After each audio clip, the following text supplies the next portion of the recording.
spoken at many of our networking events, and we've all gone away with a lot of information in the head and a bit of confusion too.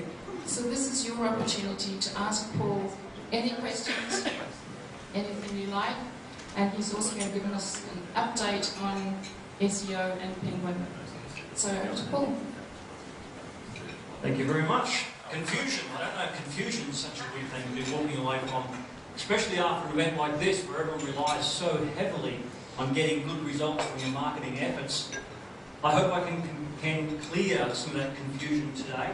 And I also should just mention, I am recording this for my own purposes today. I have no idea if there's going to be anything worthwhile using on there, but if there is, I'll be looking to put it up on my YouTube channel. I hope that's okay with folks. So keep the information that you don't want leaving this room, out of this room for today, would be the best thing, I think, for that regard. But that'll go up onto YouTube, all those afterwards at some point later on during the week as well. I guess a quick introduction would be in order for those who haven't had a chance to see me before, to meet, to talk. I've been involved now in running an online business for 15 years, which means I started back in 1998. Now, if anyone knows anything about when the internet came to Australia, that was pretty much in 1998. We had a few pockets before then, but generally became available. Who remembers the 28.8 dial-up modem? Yeah, we've got a couple. That was fun. I learned from a very early time that working online meant being able to engage and interact with my customers. So I learned very quickly that because I couldn't type, or was no good at typing and was okay at speaking because I've been on stage for many, many years, I then started doing online audio back in the days of Real Audio. Everyone remember listening to Real Audio? Yeah, we've got a few there as well. We're going back a long time now. Fortunately, things have changed. It's a hell of a lot easier to get audio, video, multimedia, various things online. And all of these are still useful in your business. I thought perhaps I'll begin with a story which is very relevant for everyone here today. And then what I want to do is just simply open up the floor for questions and answers. Now there's a whole bunch of different things that we could be talking about. My areas of specialty regard to conversion strategies through website design. And by that I mean not just how good does it look. I don't really care how good it looks unless it helps you convert your customers. Conversion strategies means taking visitors into customers. So that could also include search engine optimization. I do a lot of work with WordPress and database-driven websites. Also, social media, Facebook, LinkedIn, Twitter, YouTube, one of my favourites. My highest referring website for all my traffic comes from YouTube. And of course, there are many other areas that we can use. So if you have questions in regard to them, that's what I want to be answering today. But first of all, the story is from my neighbours. Once I found out that I was going to be coming up here to talk to you guys this morning, I had a quick chat to the neighbours. Now, the reason why I spoke to them was they're a young married couple. Lovely couple, Mark and Emily. And they've just moved up. Well, Mark came up 18 months ago from Canberra for work. Emily stayed in Canberra until about maybe 3 months before the wedding. She was able to then come up here. So, of course, my question was, the same as I'm sure you'd like to know, how did you organise everything? Who did it for you? How did you find them? What questions did you ask along the way? Now, if you know anything about most guys, we don't care. We're not that interested in organising the wedding. Whatever you want, honey, no problem. This is all for you. Sure, you can have that. Easy. How much? Doesn't matter. It just doesn't matter. So Mark actually wasn't involved too much, except for the fact, do we have any celebrants here today? Yeah. Okay, Mark is a pastor of a local church. He didn't need help in that area, got a mate to do it for him. So that was the one thing. But other than that, I guess in the location of where it was going to be, everything else was organised. I said, so how did you find out, Emily? What, did you talk to friends? She said, I didn't know anybody up here. I just jumped online, went straight to Google. Had a look around, found some websites, bookmarked them, came back. Could have looked at some of yours. I don't recall the specifics, I didn't really go into that much detail. What about the dress? Found someone in Brisbane actually, Sorry. Really? Why Brisbane? Well, they just had the dress that I liked. Okay. And where did you stay that night? What did you do? What about your event afterwards, the reception? All found online. I got Mark to ask a couple of people, she said, if they knew about this place. But it was all searched online, pretty much through Google. I had to ask the question, what about social media, Facebook? No, none of my friends were up there. Mark, he doesn't use it. Okay. So did you use any social media? No. Interesting. Just Google. Yep. And then got Mark to ask who was up here if he'd heard of, knew of, basically wanted to see was there anything bad about any of these places. That's how they put their wedding together. So I guess the first question I have, and maybe a good place to open up the floor, would be, who has a website?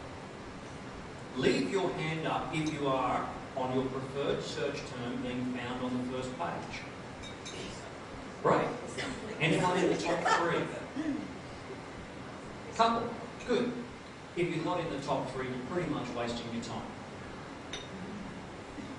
Those first three positions get 70% of all the traffic. That's a very general guideline, I'm sure applies across the board.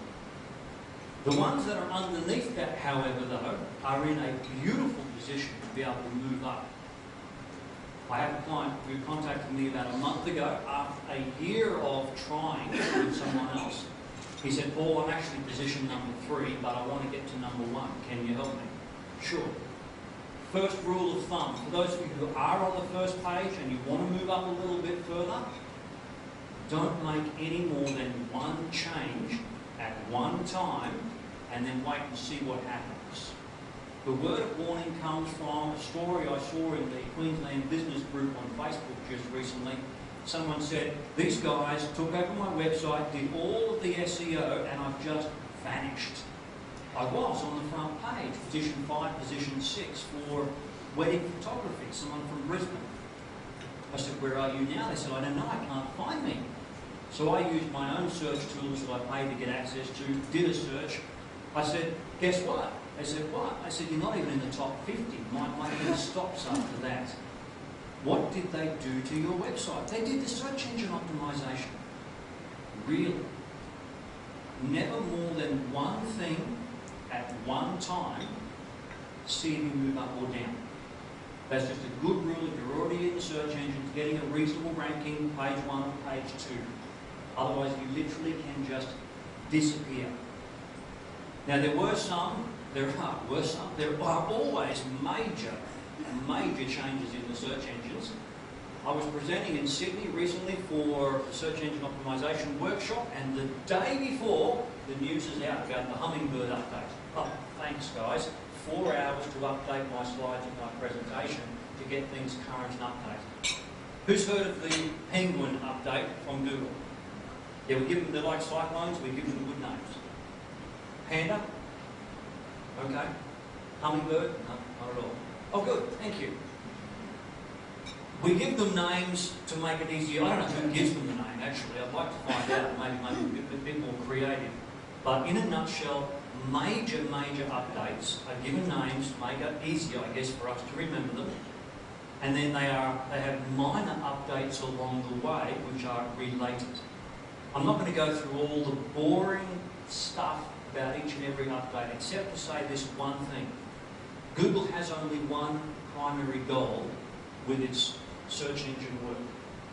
Who does Google, do you think, who do they want to please? Who do they want to make happy? Suggestions? The advertisers? Yeah? Sorry? The customers? Yeah, whose customers? Yours? Theirs? Theirs? Yeah. Theirs. Shareholders? However it's set up from the public company now, they want to make their customers happy. Who do you want to make happy? Your customers. But if you're thinking about SEO, search engine optimization, and getting good results in the search engines, particularly Google, who do you want to make happy?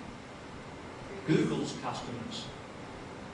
So the first paradigm shift and the change of mind that you need to really grasp hold of is stop trying to find your customers in Google. Stop trying to get good rankings in Google. Instead, seek to please Google's customers. So what do Google's customers want? Relevant results straight away. Every update that Google has made in the last however long, really since about 2006, I think that was, actually no, before that, before what they called the Florida update, where the spam websites were starting to get targeted. Because internet marketers create these automatically generated websites and they just flood the content, and everything that Google does is about getting rid of them and putting better content in front of their customers. So what you need to ask yourself is, if a customer goes to Google, they're not yet searching for you, they're searching for a thing that they want to know, an answer to a problem, a solution to a need. And if you can provide that solution, if you can answer that need within the content of your own website, you'll make Google's customers happy. Now, if you make Google's customers happy, Google is happy. Very simple explanation, but that's how you get results online. It's a simple matter of pleasing Google's customers. How do we do that? All of the updates most recently are to do with understanding not just what the customer is searching for, but why. This thing called predictive search, which Google is now starting to roll out through the latest update, is because more and more people using their mobile phones press a button and they go, wedding location, Sunshine Coast, wedding dresses, Brisbane. And Google will go, what are they looking for? And they'll then make that available. So you need to think of not just the keywords, this is the change, not just the keyword strategy that we've focused on for the last 10 years in search, but the intent behind the search. Does that make sense? Yep. What are they looking for? To look at pictures of wedding dresses? No, they want to buy one. They want to find that perfect dress. They want to find that perfect feeling. It's not about the dress. It's about how damn good it makes you feel when you wear it, how special you are. People look and go, wow, nice dress. Picked a good one. That for the women, when their husband says, magnificent. It's the feeling that comes with that. Now that's also a sales copy strategy as well. It's about understanding the psychology behind the sale. Don't just sell things, sell feelings. And if you seek to help Google's customers see that when they arrive on your website, they're likely to stick around. If they look at more than one page, Google knows it's not a bounce rate. Anyone familiar with the term bounce rate? Those not? Okay. People arrive. Oh, look, website. Click, dip. Not what I was looking for. And they bounce straight back out, hit the back button, go back to Google. Google says, not impressive, didn't like that website. Get that enough time, Google knows my customers aren't liking this website. So whatever page they land on, and here's where we find to the answer to the key secret, that page needs to let them know that you offer what they're looking for. So here's my, I guess if I could give it a name, number one key success fact for search engine marketing. This isn't for getting found, this is for the marketing. One page, one problem, one solution. Simply means that with each page on your website, you need to address one problem that your customers would be looking for, looking through Google to find an answer to, address that one problem and offer one solution. B, question? So just a bit of clarification on that. Let's, for example, say you're into the cakes. Somebody would say, I'm looking, how many people, what size cake would feature 60 people? Is that one solution? Your research could show that if people were looking at cakes versus how many people that would feed, including the uncle from out of town, then yes, you could address just that in one page. Could be a page, could be a post. Very quickly, the difference. Pages are generally Those pages on a website, they're not likely to change too often. They don't ever time date. They are highly relevant and the most important pages. Lots of people want to see them. Blog posts are content which eventually gets archived by time and by date, which is relevant but not as important maybe to conversions. The benefit, of course, of blog posts is we need to be blogging to get fresh content out to Google on a regular basis, and we use the content in our blog posts to also be linking back to our pages. Here's how I break it down. Pages convert the customer, contact, phone, sale. Blog posts attract the customer, send them to conversion pages. Can you say that again slowly? The pages convert the customer. Could be a purchase, could be a phone call, could be a contact. Blog posts send them to the conversion pages. So sorry, Paul, you're saying therefore that the website includes a blog? I'm technically challenged. Yep. I believe every website should include a blog. Okay. The purpose of the blog is to be adding, for you as a user, to easily add fresh, new, relevant content on a regular basis. So that's on your website, nothing to do with Facebook. Nothing to do with Facebook. Of course, if your webmaster sets it up correctly, your blog can automatically post that content to Facebook, to LinkedIn, to Twitter, to Google+, and so on. If they set it up properly. If they don't, get a new webmaster. Why would you want to spend your... I mean, if you write this content, and this is a simple philosophy on content marketing, never write something or record something just for one use. Waste of time. Got to use it lots of times. So, for example, I'm speaking here right now. If something good comes from this, I will use some of this, not the whole thing, on my YouTube channel. That's twice. Then what? Well, depending on how it turns out on the video, new camera, new microphone, don't even know the thing's working. Hi! But, in the meantime, I'll also get a transcript, put it on my blog. Now that blog will then post to Facebook, post to Twitter, post to LinkedIn, post to Google+. That's called an automated marketing system. That's the way it should work. How do you set up a blog? How do you set up a blog? Okay. There are a number of different ways.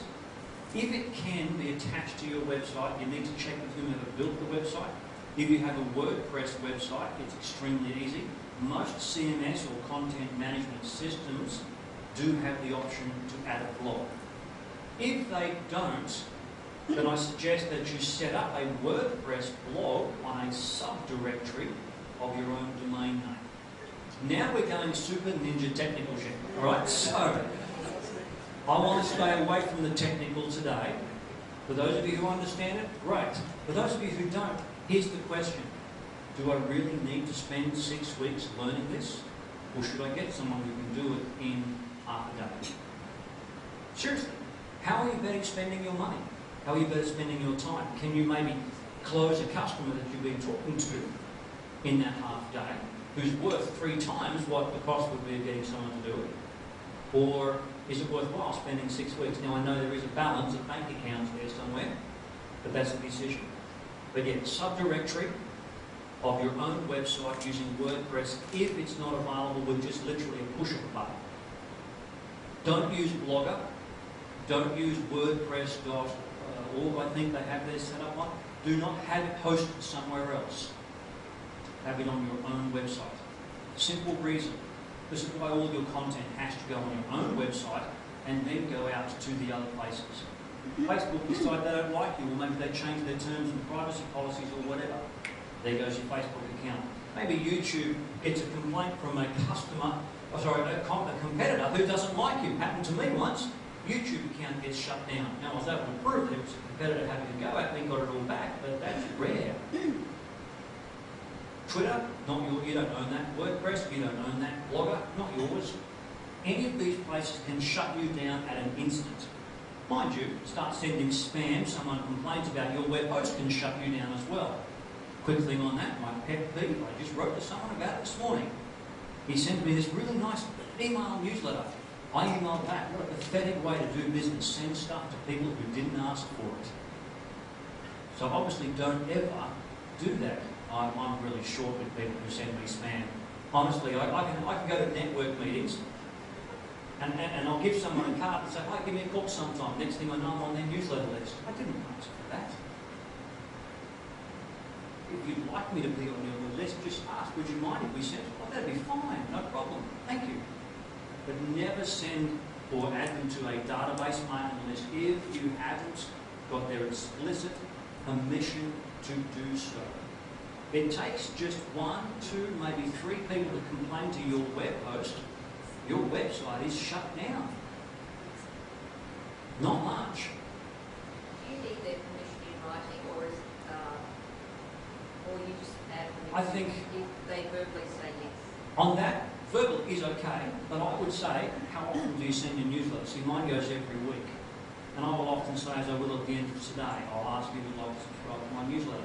Come and let me know. But if it goes out once every 3 months, they've forgotten that they said yes by the time they get it. So that would be a problem. Usually I do it by email and get that return. That's stored somewhere. But I've never had someone question it when I've said, "Hi, yes," and they get it 3 days later. But yeah, good question.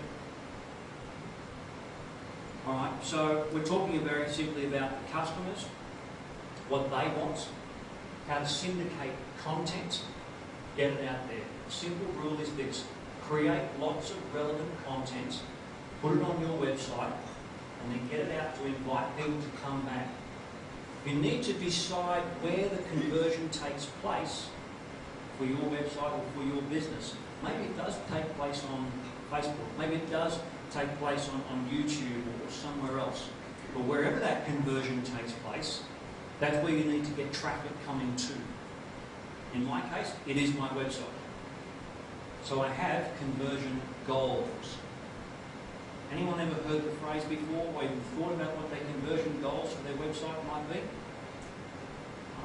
Simple one. Who here, most of their customers come from a phone call? Couple. That could be your conversion goal from your website. Your phone number should be top right-hand side. Easy for people to see on every single page, and at the bottom of your conversion pages, call us now. Not always easy to track. Hi, where did you find us? The internet. Okay, could have been anywhere. You should also have your phone number in your meta description, the last part of those 155 characters. So it shows up in the Google search result. How wonderful. They don't even go to your website, they just call you. If that's the primary way of getting your customers. How many people sell a product online? People pay for it online, shopping carts, things like that. Couple. Okay, so that could be a conversion goal for you. You'd have pages which address individual needs, and then say, and then click here, find it, buy it, download it, order it, get it delivered. For me, one of my conversion goals is, please contact me using my form. Who has a contact form? They get inquiries through there. That's another conversion goal.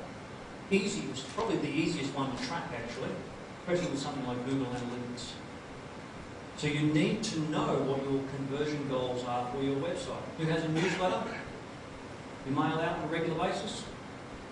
That's another conversion goal for me. People subscribing to my newsletter. That's actually my number one at the moment, because I just dumped my old list, got rid of all my US-based contacts recently, because I don't market to that list, to that sector anymore, and I'm rebuilding a new list just for folks here in Australia. So I started again. Until that gets to a minimum 1,000 people, that's my number one goal. Why would I set that as such a primary goal? And the number is really irrelevant, 500, 1,000, whatever. Anyone got any ideas why that's so important? To have that email newsletter contact list of qualified potential customers? Yeah, they know you, they're familiar with you, hopefully they believe in what you do, and if it should ever happen that I have a quiet week or a quiet month, I'll just simply email that list and say, hi guys, I've got places for 2 people to do this or that, and instantly I have customers calling. Yeah. I realise in the reading industry we do have occasional flow-ons. Mainly, our customers aren't really looking to come back and buy again. We hope they don't buy again quickly, that's right. Yeah. Yeah. So the only repeat business we get is from their friends and family. So you would work on a referral basis. Yeah, referrals. So What I would be doing, perhaps instead of that weekly forever newsletter, mind you, I would still have that as the best option.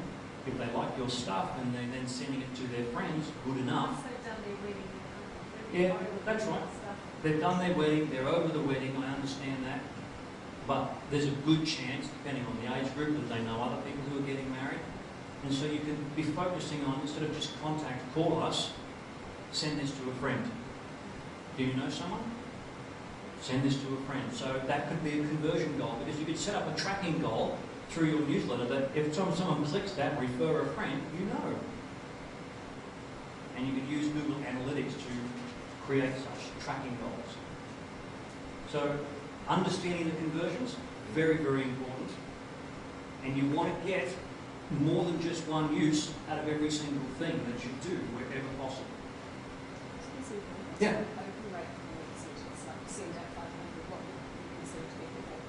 Okay, a good open rate for newsletters, it entirely depends on the industry.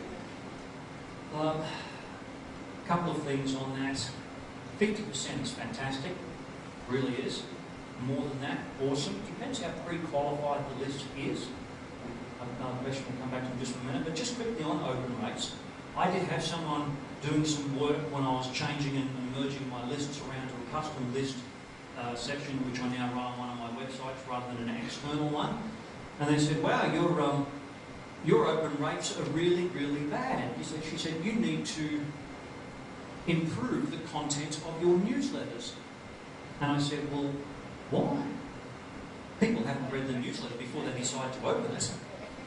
I said, what I need to do is improve my titles, because that's what determines whether the newsletter gets opened.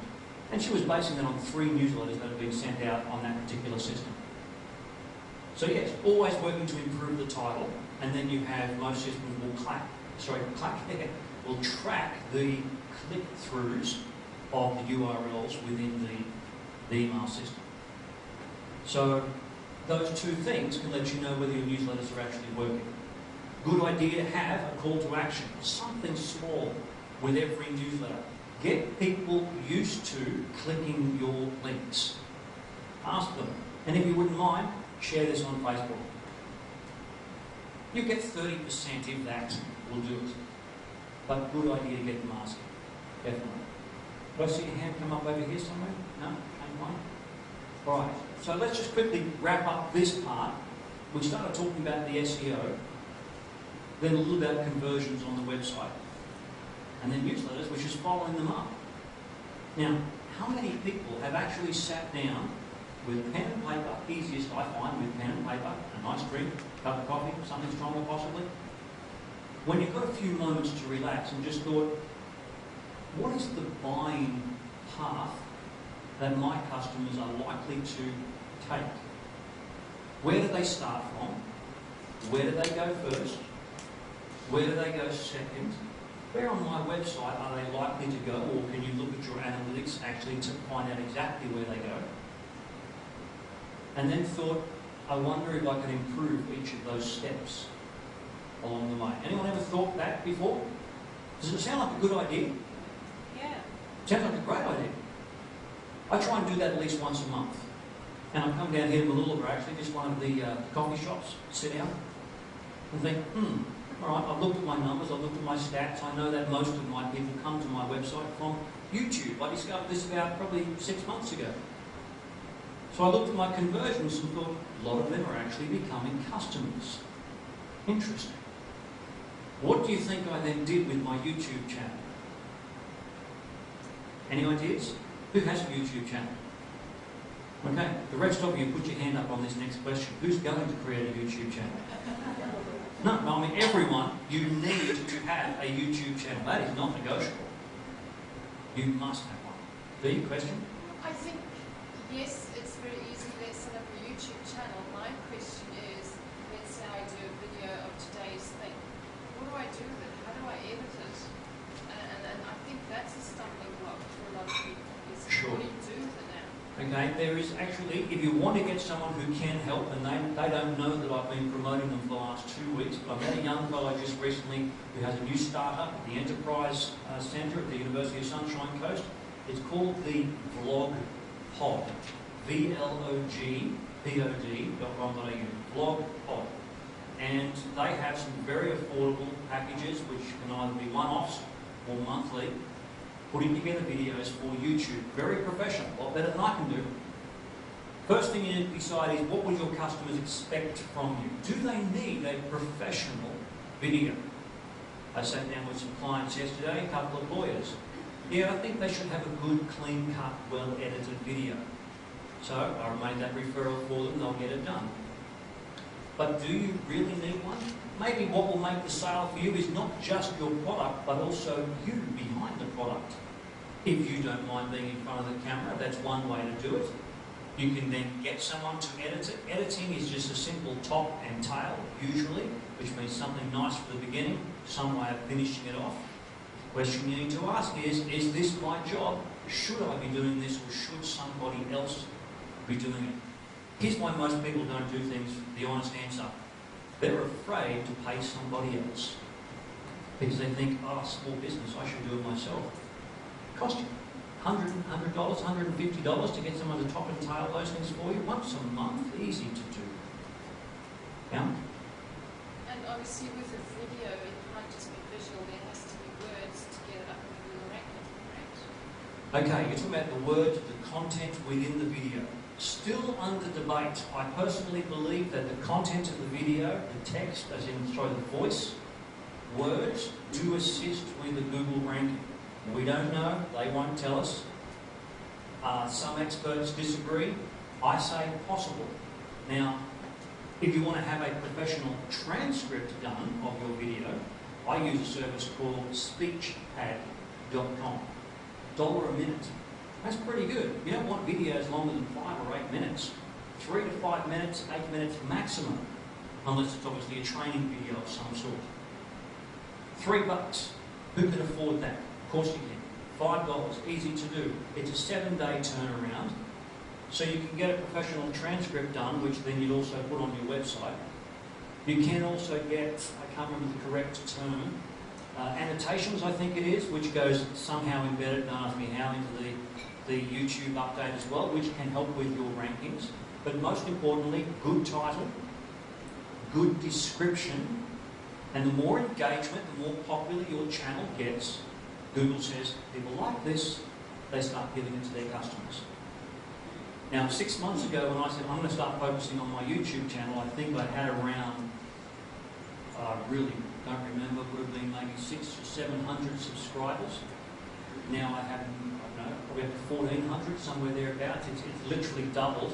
What took 3 years to build has doubled in 6 months, because I'm now working really hard, when I can, to put up at least one new video every single week. Now, and for that case, I've got myself a reasonable camera now to do that. I don't need something special. It didn't cost a bucket. The most important thing is I needed to hold the stick of microphone into it, because I didn't want to rely on just the general condenser mic that came with it. So you pay an extra $100 just for that. But that makes it worthwhile, and the quality is okay.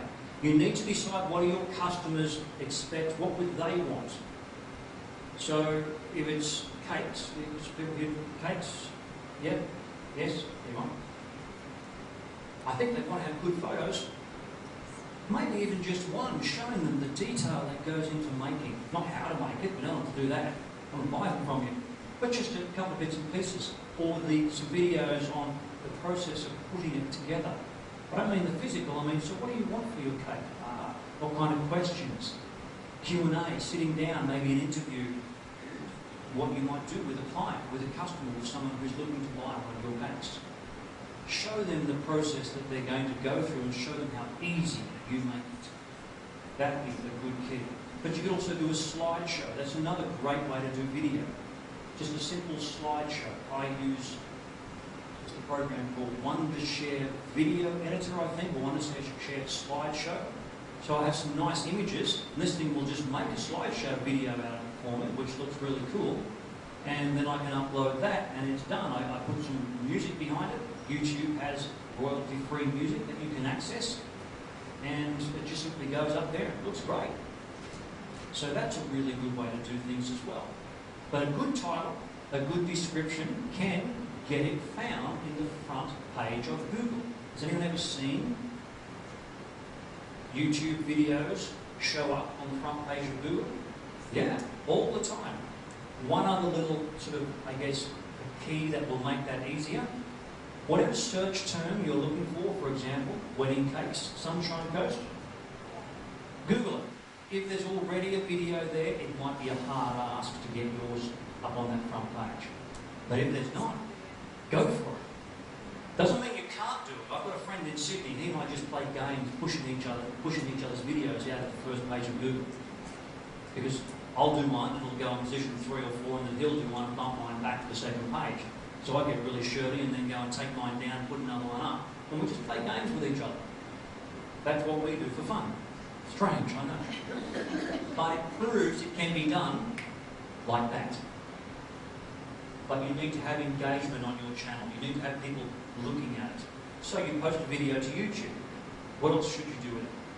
Imagine it's just slideshows with some music, so there's no text to be converted to a transcript. What else could you do with it? Where else should you put it? Facebook, absolutely. Now, should you upload the video from YouTube, as in the YouTube link to Facebook? Or should you upload the whole video to Facebook? I would actually say both, but at a different time. When you first create it and actually upload it to YouTube, there are little options there you can send to your subscribers and check, Facebook, Twitter, Google+. So it'll automatically get posted, obviously, if you've linked to your accounts in the admin section. After a week or 3, it's just scrolled down, it's disappeared forever. Then go and put it on Facebook separately. The actual video. But the more likes, the more views and so on that you get for your YouTube video, the more likely Google is going to go, wow, people like this. Now, I'm not talking paid likes either. They know, they can see, I tried it once, they turned it off because they knew that I was getting paid likes. So I wanted to test it to see what would happen for my video, and after 26,000 views, YouTube just went, this is up for manual action. Nearly canned my entire account. So yeah, no paid likes, no paid links, no paid anything, anywhere. If those of you who don't know what I'm talking about, good, don't learn about it, you don't want to know. Alright, it's bad business. So let's move on now to SEO, your questions. Yeah. Quick question. I've used Vimeo. Sorry? I've used Vimeo. Vimeo, yes. Same as YouTube. It is, no it's not. Vimeo will allow you to create a reasonably quality video. Do you use the free service or the paid service? Okay. The free service I find is pretty much a waste of time because they brand them at the end of it. But what you really want to do is perhaps brand you as well. So I'm thinking Animoto, not Vimeo. Yes, Vimeo's a similar thing. Should you put them up on a whole bunch of different places? Nothing wrong with it, but I don't see any major benefit in it anymore. Google never... It's choosing the same by Google as YouTube and Vimeo choosing the same No. way. Google owns YouTube. Like they actually own it. So they give it much higher priority. Easy way to test, though, in your marketplace, do your search in Google and then click, just show me the video search. And have a look and see what's coming up in your top 10 results and see where they're from. Most of them from YouTube. But if you've got ones on yours from your industry coming from somewhere else, then yeah, upload them. But I'm pretty sure YouTube would kill it every time. Not a guarantee, that's just from my own experience. Yeah. Yes? When you're meeting, like in networking or doing a job or whatever, a lot of people are saying, could you link me to your website? What does that Do you mean like a reciprocal link Yes. from one website to Yes. another? Okay. Be very careful with reciprocal links.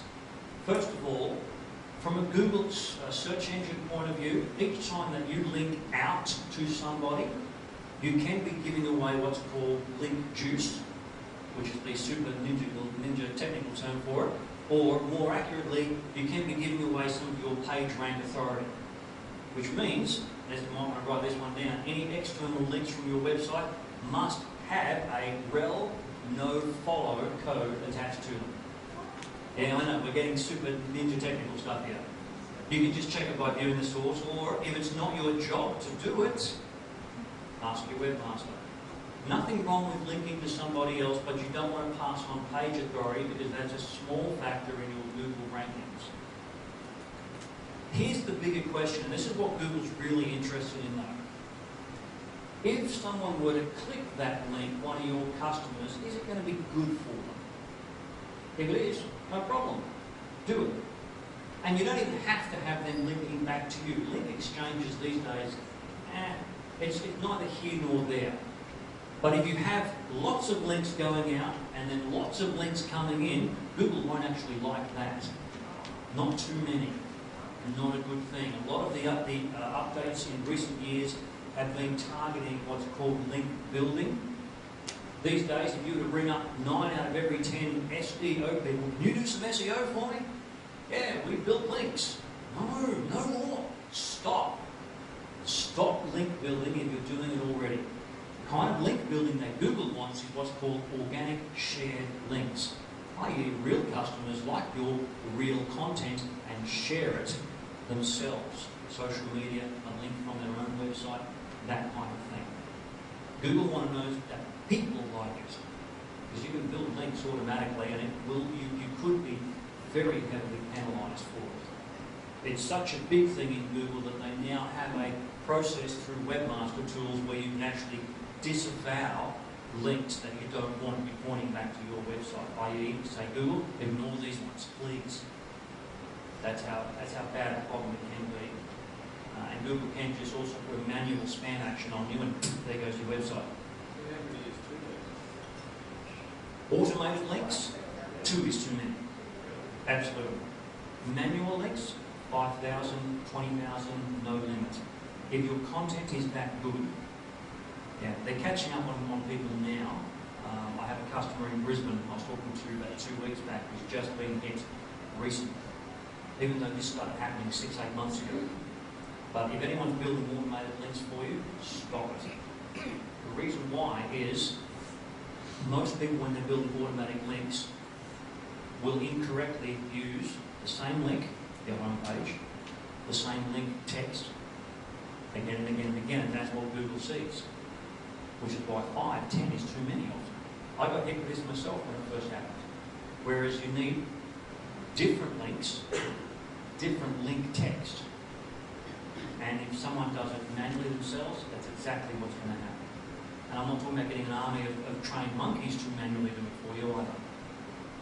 Link building on external, irrelevant websites will hurt your website, so from an SEO point of view. Yeah. To clarify, I have a links page on my website with useful other services in the industry that people do basically. Yep, good. Well, we help my client know.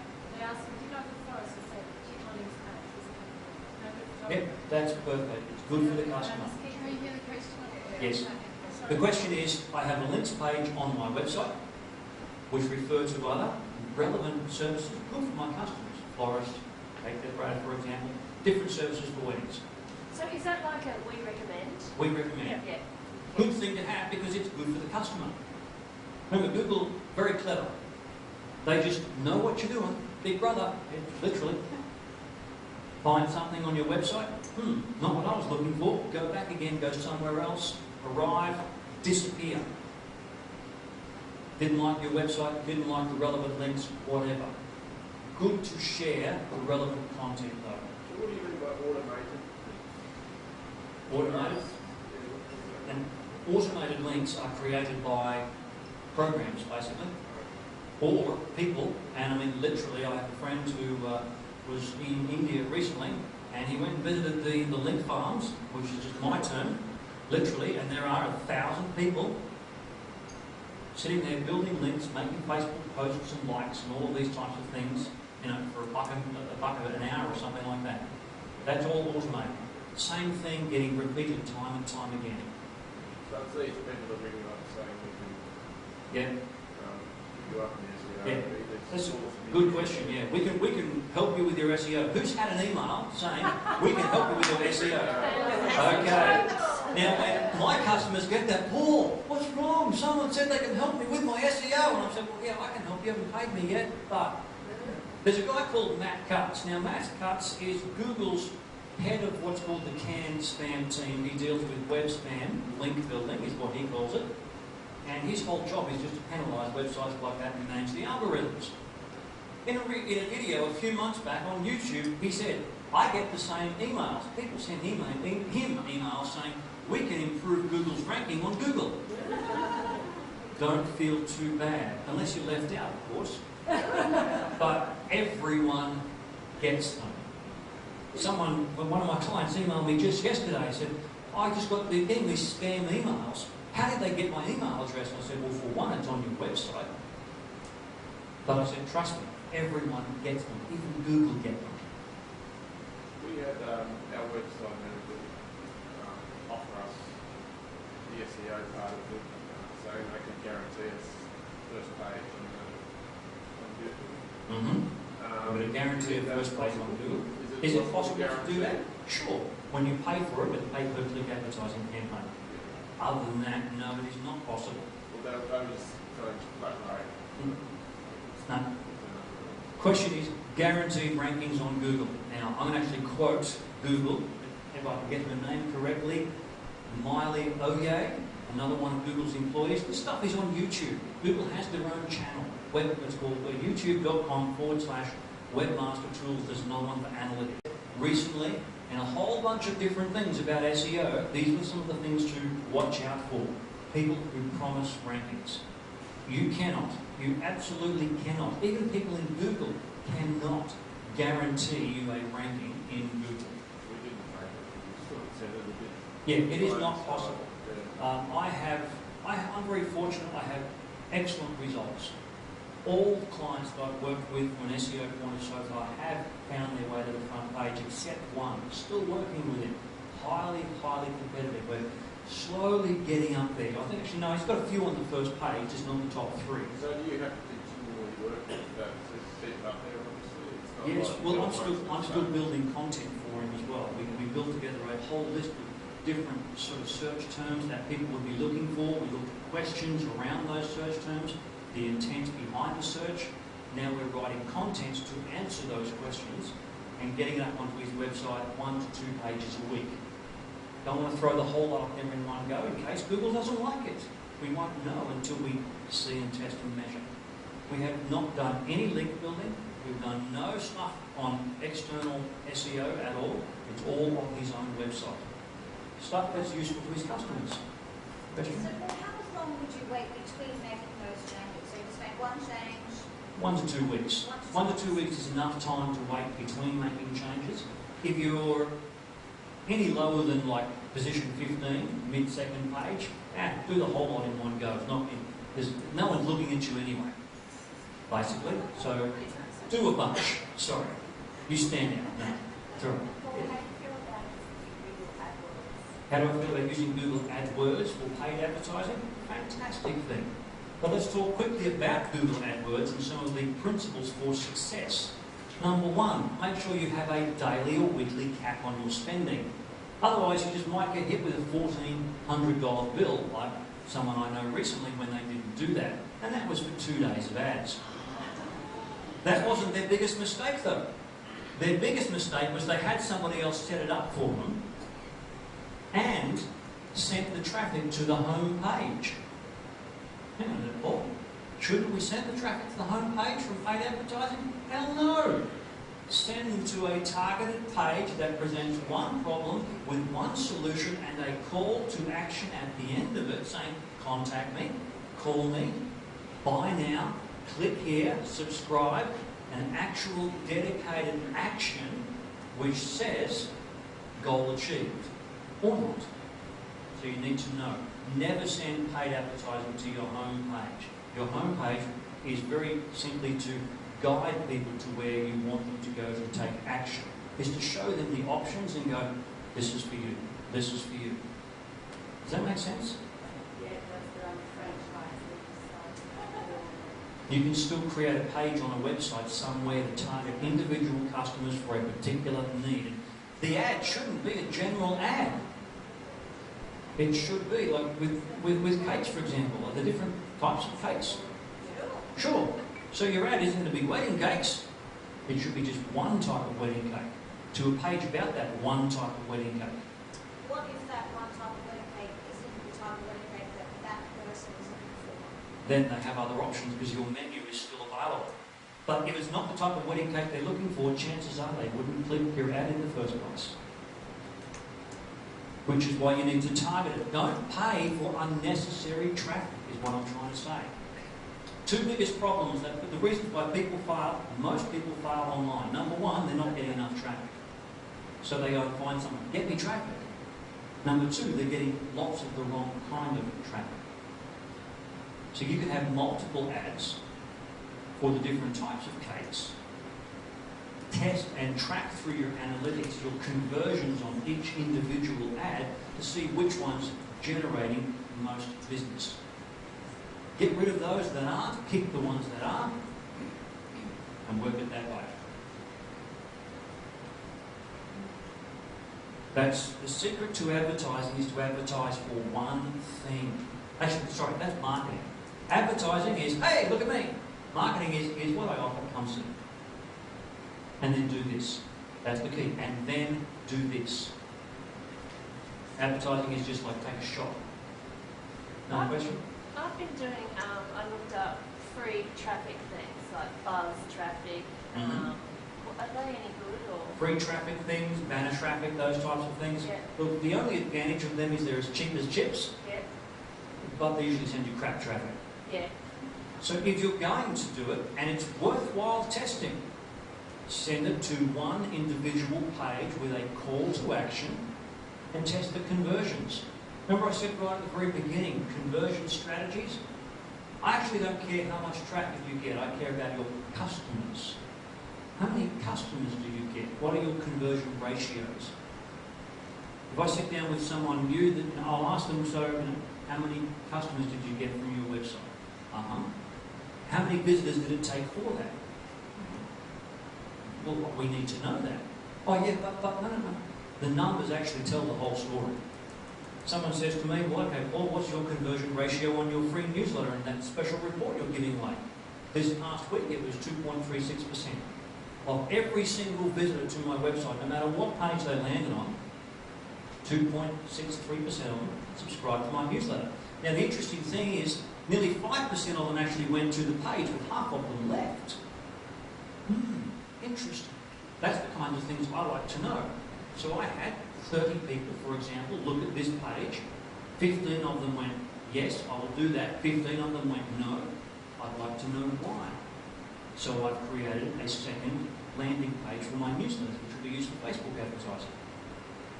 And I'll test the ratios on that one, and then I'll create another one, and I'll test the ratios on that one. See, $50 is not much to spend on testing an advertising campaign. So for AdWords, $50 easy. Facebook, easy. Test it, see what happens, check your conversions.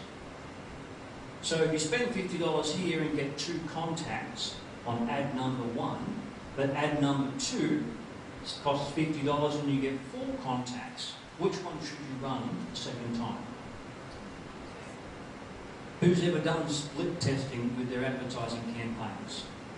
Everyone puts their hand up on the next question. Who's going to do it next time? Why would you keep spending $50 on the first ad hoping it's going to get better? It just doesn't work. Women who are married know that about their husbands. It's just not going to get better. No, that's not true. That's teenagers. It does get better. They go 20. Yes, it's awesome. The thing is, we need to test and track and measure and try one against the other, except with husbands and wives, except with children, except with dogs and cats. Okay? We keep that family. They're nice. But when it comes to our business, you want to sit down with someone who's going to help you learn more about business, they're going to ask you, so how much did you spend on advertising? And where did you spend it? And how much return did you make for that? Oh, I think it was about, I don't know exactly. You should have those numbers for yourself and just review them monthly, that's enough. If you're running an ad campaign, check it daily. Make sure it doesn't go over your budget because that'll kill you really quick. Here's last thing on the ads. This is the perfect ad campaign. A friend of mine did this a few years ago. We're selling one of those e-products, you know, the one you buy it online, you download it. Teaches you something, some kind of e-book, a video. What he did was, he finally got the numbers right. For every $100 that he spent on advertising, he made $160, 67 I think it was, $167 back. Sweet deal. Guess what he did next? He ramped it up to $500. The ratio was pretty much the same. For every $500, I don't know, it's 5 times 167, he made that. Ramped it up to 1,000, then 10,000, then went to the beach. That is the ultimate advertising campaign. It's just on autopilot because you know it's going to be making the money back for you every single time. It's targeted, it's specific, and it answers a need that the customer has and has a call to action at the end of it. SMART goals, those 5 principles, which we've all heard in our business training at some point or another. Specific, measurable, attainable, reachable, trackable, something like that. Goals have to be worthwhile conversion goals. Now, I don't know how much time we've got, Dee, but we have the floor up for some more general questions. What time is it now? What time are we finishing? As long as you're available for us. Anyone got some more questions? Shall we keep going for a few more minutes? Yes? I just want to know a bit more about Google Plus. Okay, you have a Google Plus page? Couple of... All right. It depends on your industry. 3 things with Google properties that can help with SEO. One is your Google Plus page, which is pretty much a Facebook page for Google Plus that people like me, techies, use. If your customers aren't there, not much point in spending too much time, though I think you should have it for branding. Jot this one down. Google authorship. Very good for SEO. Now, I'm not going to go into all the details. Google authorship. Just Google it and you'll find out. Sign up for Google authorship. If you run a blog, register the email address that is basically posting and registering with your blog. Has anyone started noticing in the last sort of 5 to 6 months, sometimes people are getting pictures, their photo next to their blog post or the article content? That's through Google authorship. Very, very important if you're publishing content on a regular basis to your website. These are all part of Google properties. If you go to google.com/products, I think it is, or you can just Google products and you'll see there's a whole bunch of them. So good to have the Google Plus if your customers are using it. That is different, however, to your Google local business page. So I think it's google.com/places for business. Places for business. Does anyone have a Google local business page? Okay, after today, everyone else should be starting to set up a Google local business page. Have you ever noticed when you look for something, there's usually 2 or 3 what's called paid searches, and then there's a couple of organic searches. Then there's these all little things with these red teardrops next to them, A, B, C, D, E, F. Google Places for business. You want to get them set up, and you want to ask your customers to put good reviews there for you. Happy customers. Always go to happy customers. If someone does ever put in a poor review, answer it. Fulfill the need, whatever is required. Nothing wrong with bad reviews. We all get them from time to time. But you do need to address them in a prompt, timely manner. So those 3 things from a Google point of view will assist greatly with SEO. But the G Plus is basically just another social network. Good to have it from a branding point of view.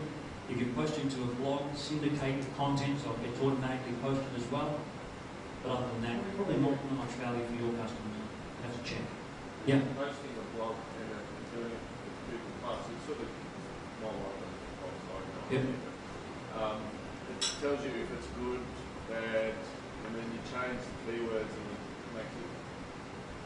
Okay, I think you're thinking of something different. Google Plus is just literally a place for sharing stuff, as in your personal profile page.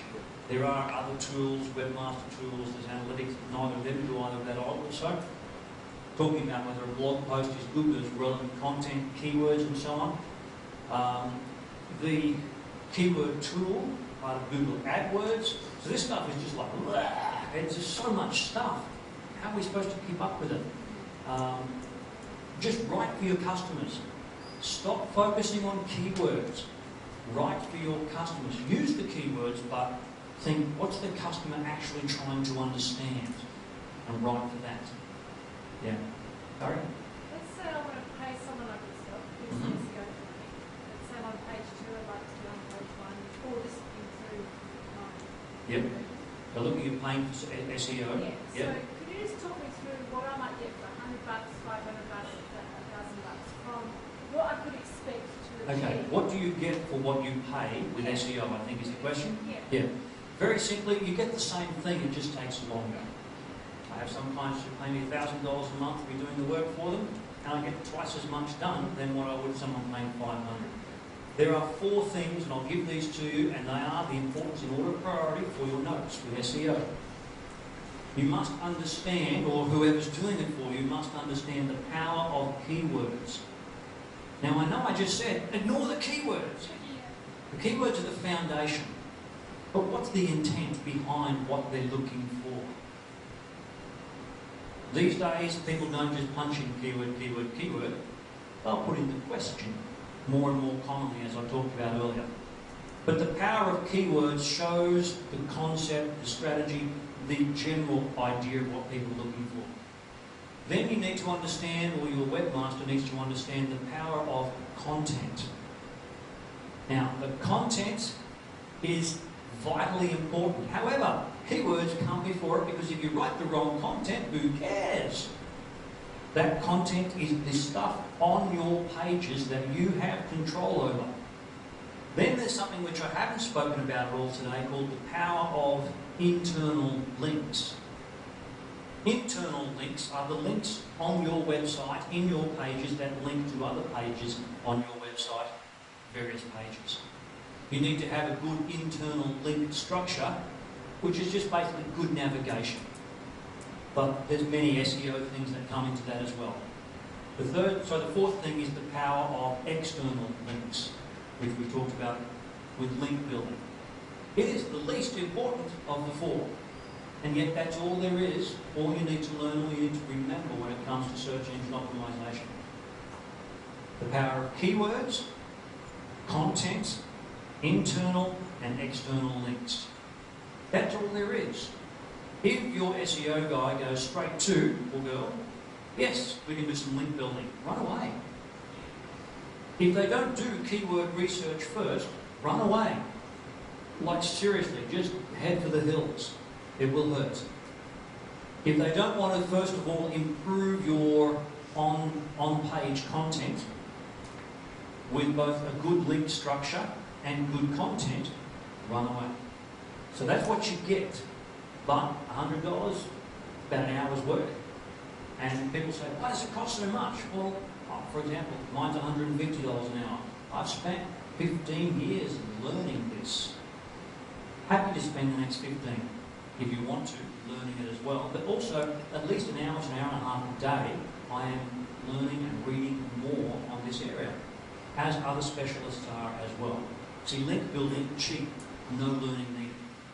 Excuse me, Paul, when Yeah. you're saying the keywords, are you saying the keywords throughout the website, just sort of like the celebrants? Sunshine Coast, Yes, so when I talk the keywords, I talk about the keywords that people may use in their searches.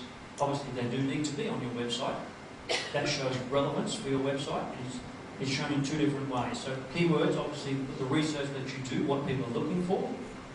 2 is the content that you write should, of course, talk about it. That's what they're looking for. But you should also link to it. Remember I mentioned the conversion pages? Say if you have a page, from a celebrant point of view, and you're focusing on just some aspect or one part from the celebrant's point of view. Whenever that aspect is mentioned elsewhere on the website, there should be a link to that page. Makes that page important about aspect A of being a celebrant, or performing, or whatever part of it is. What kind of questions do you get as celebrants? I don't know. But you could address just that question, and should that question appear anywhere else on your whole website, it links back to that page. That shows relevance, and that's a good internal linking system. You have a question? Yeah, as far as blogging goes, Mm-hmm. can you tell me what's important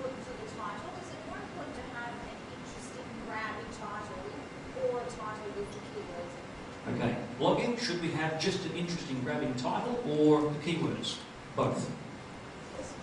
Which is why sometimes it can take 10 minutes to write a good title. Yeah. Same with your meta title for any page and your meta description for any page, for those blog posts as well. I was doing some SEO work with someone in Sydney about 2 months back, and we did this for his 6 primary pages. It took an hour and a half for those 6 pages. Just 6 pages, but they were his 6 conversion pages. So you've got to have them together. Could you sort of alternate, do one day with something interesting and the next day with the... Look, you don't have to target everything for SEO. Not at all. Far better to write for your customers. But throw in the SEO as well. And let's, for example, say you've written a blog that you think is awesome and it doesn't do anything.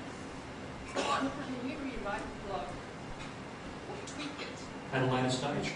Yeah. Can you rewrite a blog after you've done it to try and tweak it for better results? Absolutely. Hey, it's not working. Do something with it.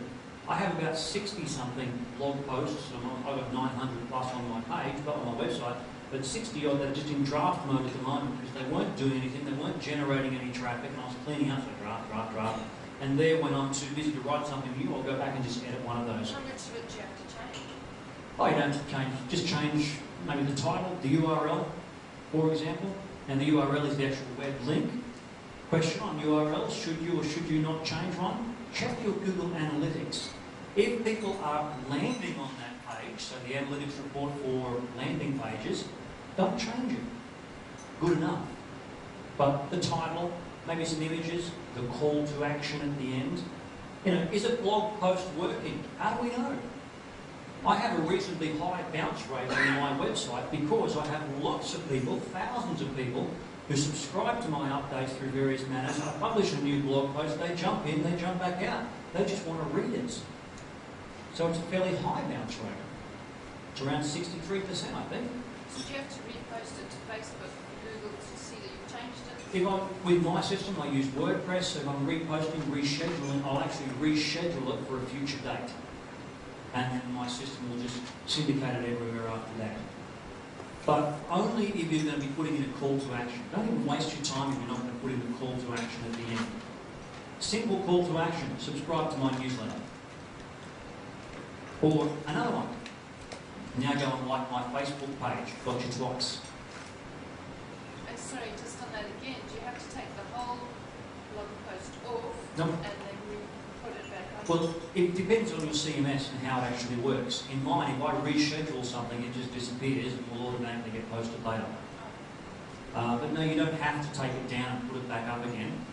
But just if it's not working, if it's not getting found, my best suggestion is write something brand new. If you don't have time for that, sure, make a few edits, update the title, update the description. Just quickly on that, I would really like everyone to go home today and check this. You absolutely cannot have the same words in your meta title or meta description. That is, the meta title is that title that appears at the top of your browser when you're on your website. It appears usually as the blue hyperlink when you're in a Google search. The meta description, which is part of your code, only appears as the description in the Google search. Yeah. Don't have the same phrases, don't say the same thing in your meta title or meta description. Just don't. As what? As each other? As anything. The same as anywhere else. Here's the mistake that most people make with a CMS. They have page name, company name. Everywhere, everything. Whatever the page is called, company called. So their company name appears on every single page. Google is smart. They don't need you to tell them their company name. It's in your URL, probably. Or it's just on your homepage at least once. And it's called duplicate content. So what's your macro photography? Imagine having every single page title with macro photography part of it. What's your URL, your website domain name?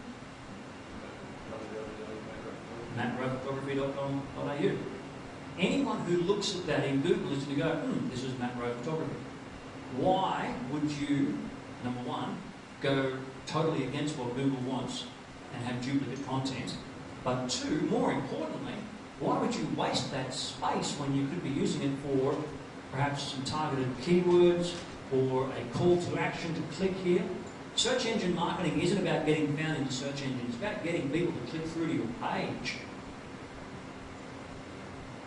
Oh, I want good rankings. No, you don't actually. You just want people to click through to your website. That's the goal, isn't it? It's not the drill bit, it's the hole in the wall. So what do your customers want? Do they want you to get good rankings? No, they just want you to answer their questions, deliver on their problems, and provide a solution. Your meta title, your meta description is the call to action to say, click here, we've got what you want. It's also the call to action to say, if you're not looking for this, go away. Don't waste my time. Don't mess up my statistics. Should tell them exactly what they're there for and what they're going to get and why. So I won't say it, but when you get home, just Google Paul Bars, B-A-R-R-S, have a look, see what my meta title and meta description is. It'll come up number one on Google. I hope. Usually does. Has for about 15 years now because no one else has spelling like my name. Easy to do. See from that example if you can guess what I do and who I sell it to. That's what you need to be doing for each page. At least your primary conversion pages. I don't do it for every blog post. Not every one. But your primary conversion pages, you must. Right. A couple of last questions before we wrap up. We've got work to do today. Yeah. I've read a bit about Facebook and your website and how they can talk to each other. Mm-hmm. Okay. Facebook and your website, how does it help with your rank in Google? All right. Nothing that you can do can actually help, except write exceptionally good content that your visitors will share to Facebook, because we've all seen Facebook results come up from time to time in the search engines. Google knows what's happening there, and somehow, don't ask me how, but I've just read it 100 times, so now I'm starting to believe it. The more popular your content is in social media, Google knows popular stuff they like to give to their own customers, and they are the biggest competitors on the planet for online markets at the moment. So yeah, write good content.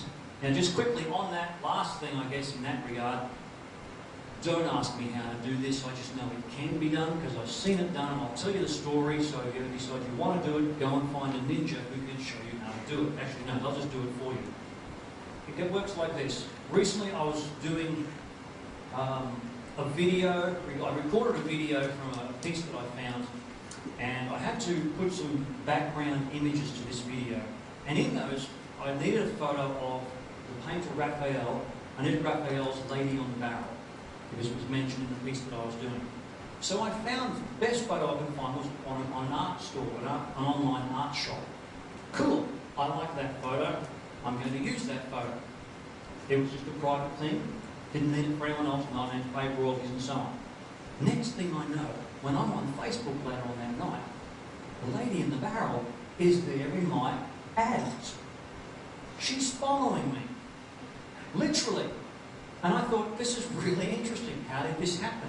So I went back to the art.com, I think it was, and looked up the source code, and sure enough, there was some source code in there from Facebook that had somehow been integrated, that Facebook knew I'd gone there, looked at that, was interested in buying that, and therefore it hit in my Facebook ads. And here was the really creepy thing. I thought, I'm just going to let this go until she stops following me, because I want to see how long this is going to last. Weeks. She was following me for weeks. It just got click off, don't show me this ad anymore, got too creepy. But, how interesting. Targeted marketing. He must like this painting, or at least other paintings, therefore we'll now start showing ads for this painting. That's called targeted marketing. So someone visits your website